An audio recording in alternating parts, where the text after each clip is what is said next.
Today I'm reflecting back at how my garden has evolved so far on what is exactly 3 years since my first post on this channel.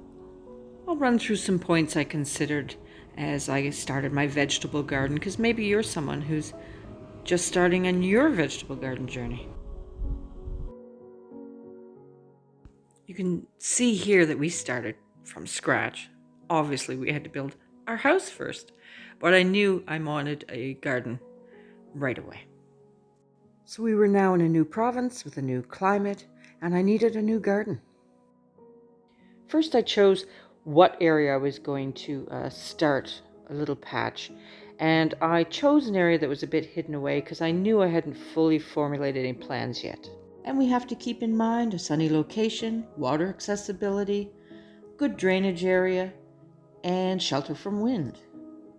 And of course, we're not always able to tick off all those boxes, and that's where the creativity in gardening and the fun in gardening comes in, with the vegetables that you choose or structures you may build. Ours is wind. Newfoundland has the strongest winds of any Canadian province. It's always recommended to start off small, don't overwhelm yourself, and I had to start off small. Mostly because I was doing it myself and limited me to time, strength, budget. So once I had this little plot of land, got the soil built up, I was really just bought soil at first. There wasn't a lot of compost handy. I chose some easy vegetables to start with that I would enjoy cooking with, and that meant potatoes, garlic, and onions, and I threw in some bits and bobs of other things to test. Garlic was first to go in because I had to plant that in the fall, and then when summertime came around, I made sure I got some onion sets in and some potatoes.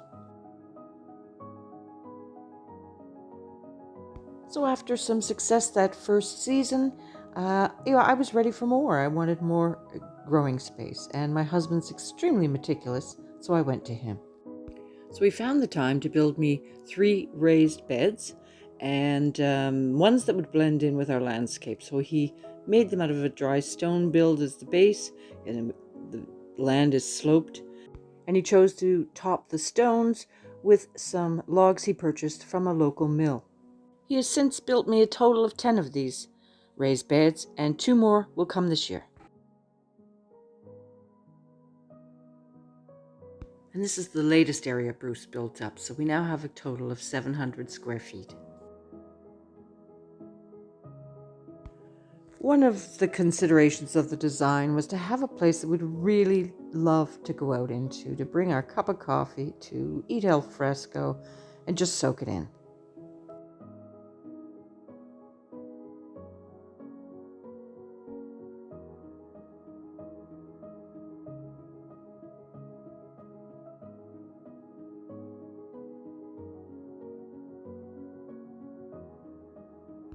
You can probably tell I practice interplanting and intense planting in my gardens. And finally, we get to have all the fun we want with growing our own food. So select good quality seeds from locally grown so you know they work in your climate.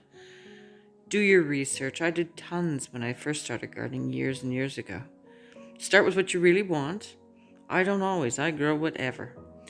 But just because it's fun and I've got the space.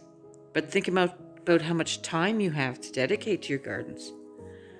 And in your zones, what issues are there? Is there pests? Do you have the vine borers? Is it hot or cold most of your season? What is the length of your growing season?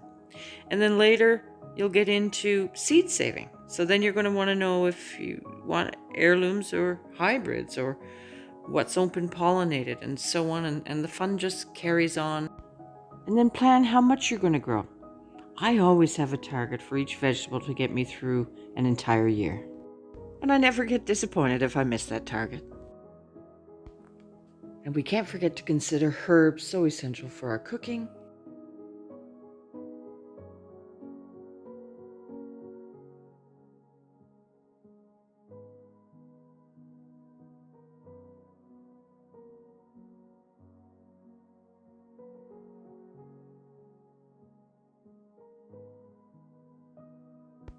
and the incredible perennials, Egyptian walking onions, asparagus, Jerusalem artichokes, horseradish, rhubarb are a few I have,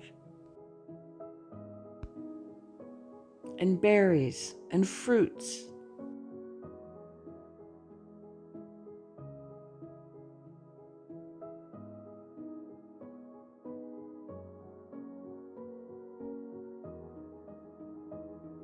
Now we watch our beautiful plants grow and learn from them.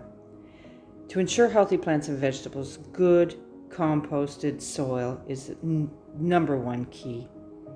I know where my soil wasn't great, and don't forget, Mother Nature can be friend or foe. I've seen snow here in August in Newfoundland's harsh climate. My main pests are field mice, slugs, and sow bugs, and every year our garden teaches us something new. Then we get to reap the rewards, harvest all that goodness, and process and store for the hungry gap.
And then the ultimate triumph of all our hard labor is we get to cook and eat with all that gorgeous produce.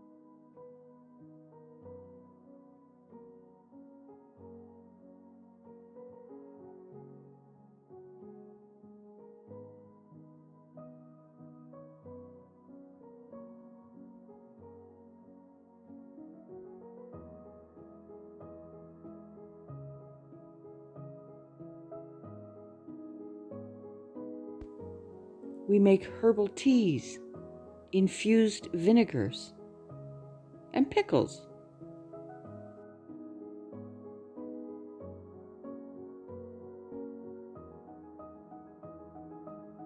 This little potato head would like to thank you for watching. Take care. Have a great week.